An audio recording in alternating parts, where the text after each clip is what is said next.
সুপ্রিয় দর্শক, আসসালামু আলাইকুম। নিউজ 24 এর দুপুরের সংবাদে আপনাদের সবাইকে স্বাগতম। প্রথমেই জানিয়ে দিচ্ছি সংবাদ শিরোনাম।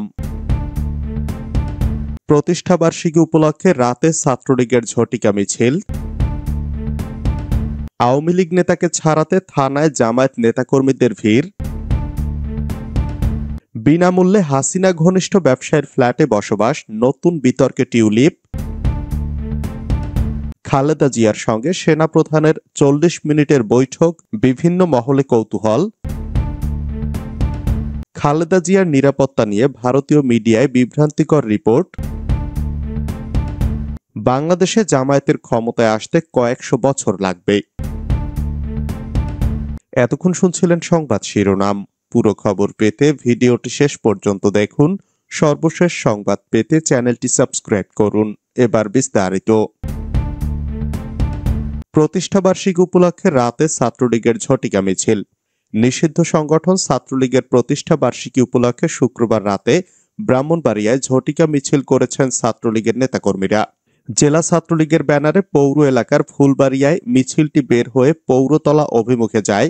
পরে সেখানের সড়কের পাশে রাখা মোটরসাইকেলে কেক রেখে প্রতিষ্ঠা বার্ষিকী উদযাপন করা হয়। রাতে জেলা আওয়ামী লীগের উপদপ্তর সম্পাদক সুজন দত্ত, জেলা আওয়ামী লীগের সভাপতি রবিউল হোসেন রুবেল ফেসবুকে এ সংক্রান্ত ভিডিও ও ছবি পোস্ট করেন। এতে দেখা যায় মিছিলকারীরা ছাত্রলীগের প্রতিষ্ঠা বার্ষিকী উপলক্ষে শুভেচ্ছা স্লোগান দেওয়ার পাশাপাশি শেখ হাসিনা আবারও ফিরবে এবং সাবেক গণপূর্ত মন্ত্রী ও সাবেক এমপির উবাইদুল মুক্তাদির চৌধুরীর মুক্তির পক্ষে স্লোগান দেন। পরে নেতাকর্মীরা প্রতিষ্ঠা বার্ষিকীর কেক কাটেন। আওয়ামী লীগ নেতাকে ছাড়াতে থানায় জামায়াত নেতাকর্মীদের ভিড়। গাজীপুরের জয়দেবপুর থানায় আটক আওয়ামী লীগ নেতাকে ছাড়িয়ে নিতে থানায় ভিড় করেছেন জামায়াতের নেতাকর্মীরা। আটক ব্যক্তির নাম শফিকুল শিকদার। তিনি মির্জাপুর ইউনিয়নের 2 নম্বর ওয়ার্ড আওয়ামী লীগের সাংগঠনিক সম্পাদক। শুক্রবার সন্ধ্যায় গাজীপুরের জয়দেবপুর থানা পুলিশ মামলা সংক্রান্ত বিষয়ে জিজ্ঞাসাবাদের জন্য তাকে থানায় নিয়ে আসে পুলিশ। এ খবর পেয়ে জামায়াতের বেশ কিছু নেতাকর্মী আটক ব্যক্তিকে নিজেদের দলের কর্মী দাবি করে ছাড়াতে থানায় ভিড় করেন। শফিকুল গাজীপুর সদর উপজেলার মির্জাপুর ইউনিয়নের বিকেবাড়ি এলাকার মৃত নুরুল হকের ছেলে। স্থানীয়রা জানান, আটক আওয়ামী লীগ নেতাকে ছাড়িয়ে নিতে জামায়াতের নেতাকর্মীরা শুক্রবার রাত 8টার পর গাজীপুরের জয়দেবপুর থানার সামনে অবস্থান নেন। আটক নেতাকে থানা হেফাজত থেকে মুক্তি দিতে বলেন তারা। বিনামূল্যে হাসিনা ঘনিষ্ঠ ব্যবসায়ীর ফ্ল্যাটে বসবাস, নতুন বিতর্কে টিউলিপ। যুক্তরাজ্যের ক্ষমতাসীন লেবার পার্টির মন্ত্রী টিউলিপ সিদ্দিককে লন্ডনে একটি ফ্ল্যাট উপহার দিয়েছিলেন আওয়ামী লীগের সঙ্গে ঘনিষ্ঠ এক আবাসন ব্যবসায়ী। ওই ফ্ল্যাটের জন্য কোনো অর্থ পরিশোধ করতে হয়নি টিউলিপকে।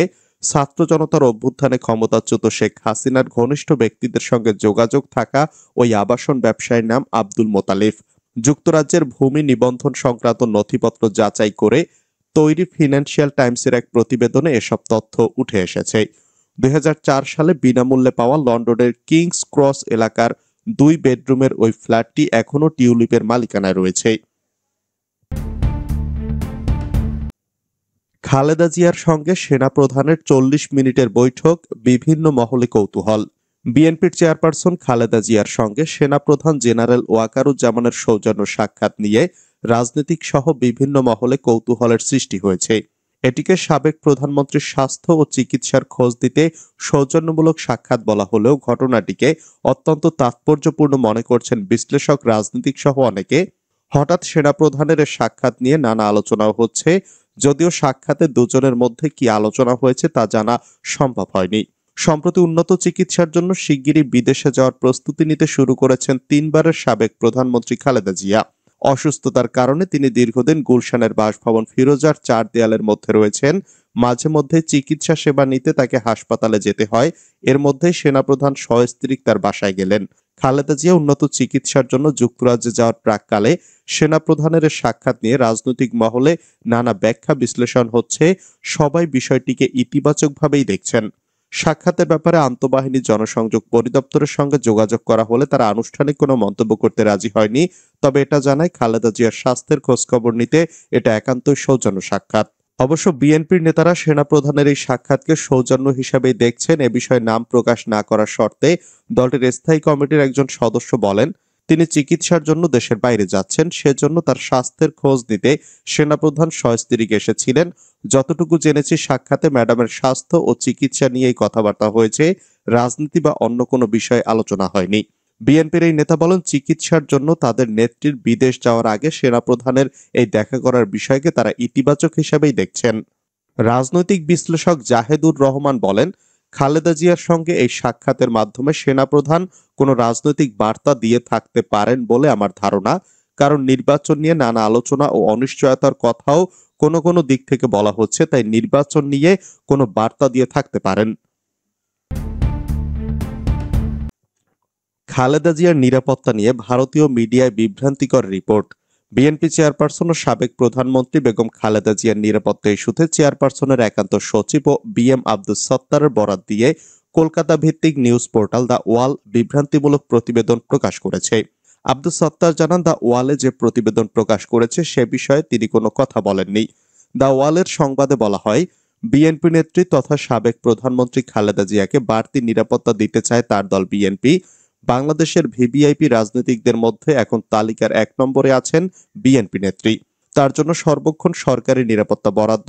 তারপরও তার দল বিএনপি দলের তরফ থেকে বাড়তি নিরাপত্তা দিতে চায়। দলের হয়ে যারা নেত্রীর নিরাপত্তার দায়িত্ব পালন করবেন তাদের জন্য ওয়্যারলেস সেট কেনা এবং সেগুলি ব্যবহারের জন্য পৃথক বেতার তরঙ্গ বরাদ্দের দাবি জানিয়ে সরকারকে চিঠি দিয়েছে বর্তমানে দেশের অন্যতম দলটি। খালেদা জিয়ার ব্যক্তিগত সহকারী এবিএম আব্দুস সত্তারের বরাত দিয়ে প্রতিবেদনটিতে বলা হয়, তারা প্রথমে বাংলাদেশ টেলি নিয়ন্ত্রণ কমিশনের কাছে আর্জি জানিয়েছিলেন বিএনপির নামে পৃথক বেতার তরঙ্গ বরাদ্দ করতে, যাতে প্রশাসনের পাশাপাশি দল ও নেত্রীর নিরাপত্তার দিকে নজরদারি চালাতে পারে। বাড়তি নিরাপত্তা বরাদ্দ করাও দলের উদ্দেশ্য। টেলি নিয়ন্ত্রণ কমিশন অবশ্য আর্জি খারিজ করে দিয়ে বলেছেন, কোন রাজনৈতিক দলকে এই ধরনের অনুমতি দেওয়ার সুযোগ বর্তমান আইনে নেই। বিএনপি যদি কোনো বেসরকারি নিরাপত্তা এজেন্সিকে নিয়োগ করে সরকার তাদের জন্য পৃথক বেতার তরঙ্গ বরাদ্দ করতে পারে। টেলিকমিশন আর্জি খারিজ করায় বিএনপি সরকারের টেলিকমিউনিকেশন মন্ত্রকের কাছে আর্জি জানিয়েছে। যদিও বিএনপির আর্জি নিয়ে নানা প্রশ্ন উঠতে শুরু করেছে, রাজনৈতিক ও প্রশাসনিক মহল মনে করছে এই সিদ্ধান্তের মধ্য দিয়ে বিএনপি আসলে সরকারকে বার্তা দিতে চেয়েছে সাবেক প্রধানমন্ত্রীর নিরাপত্তায় তারা সন্তুষ্ট নয়। আগামী কয়েকদিনের মধ্যে খালেদা জিয়ার বিদেশে যাওয়ার কথা। চিকিৎসার জন্য তিনি সিঙ্গাপুর অথবা থাইল্যান্ডে যেতে পারেন। আর আগে লন্ডনে যাবেন তার পুত্র তারেক জিয়ার সঙ্গে দেখা করতে। তারেক এখনও দেশে ফেরার অনুমতি পাননি। লন্ডন থেকে খালেদা মার্কিন যুক্তরাষ্ট্রেও যেতে পারেন। দেশে ফিরে তিনি রাজনৈতিক কর্মকাণ্ডে সক্রিয় হবেন। আগামী সংসদ নির্বাচনে তার প্রার্থী হতেও বাধা নেই। বিএনপি মনে করছে ফের জনতার কাছে যাওয়ার আগে তার নিরাপত্তা বাড়ানো দরকার। তাৎপর্যপূর্ণ হলো, নিরাপত্তা বাড়াতে সরকারের দ্বারস্থ না হয়ে বিএনপি নিজেই সে সিদ্ধান্ত নিতে চাইছে। মনে করা হচ্ছে দল কোনো বেসরকারি নিরাপত্তা এজেন্সির হাতে খালেদার নিরাপত্তার ভার তুলে দিতে চাইছে, যা রাজনৈতিকভাবে অত্যন্ত তাৎপর্যপূর্ণ। দলের সিদ্ধান্তে স্পষ্ট, তারা সরকারি নিরাপত্তার উপর পুরোপুরি ভরসা করতে পারছে না। দ্য ওয়ালের প্রতিবেদনের বিষয়ে দৃষ্টি আকর্ষণ করলে খালেদা জিয়ার একান্ত সচিব এবিএম আব্দুস সত্তার বলেন, বেগম খালেদা জিয়ার জন্য পৃথক বেতার তরঙ্গ বরাদ্দ চাওয়ার বিষয়ে আমার জানা নেই।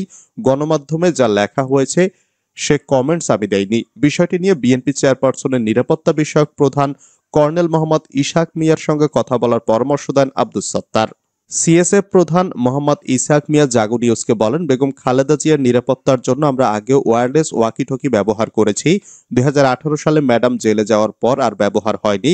ব্যবহার না হয় ওয়াকিটকি নষ্ট হয়ে যায়। এখন আমরা ক্রয় করতে গেছি, তখন তারা বলছে নতুন করে অনুমোদন আনতে হবে। তিনি বলেন, আমরা সরল মনে আবেদন করলাম। প্রথমে বিএনপি অফিস থেকে বিএনপির প্যাডে আবেদন করা হয়, তখন বিটিআরসি বলল বিএনপি প্যাডে লিখলে হবে না, আমরা কোনো দলকে অনুমোদন দেই না। আপনারা যখন নিরাপত্তা দেখাশোনা করেন, আপনারা চিঠি লেখেন, তাহলে আমরা অনুমোদন দেব।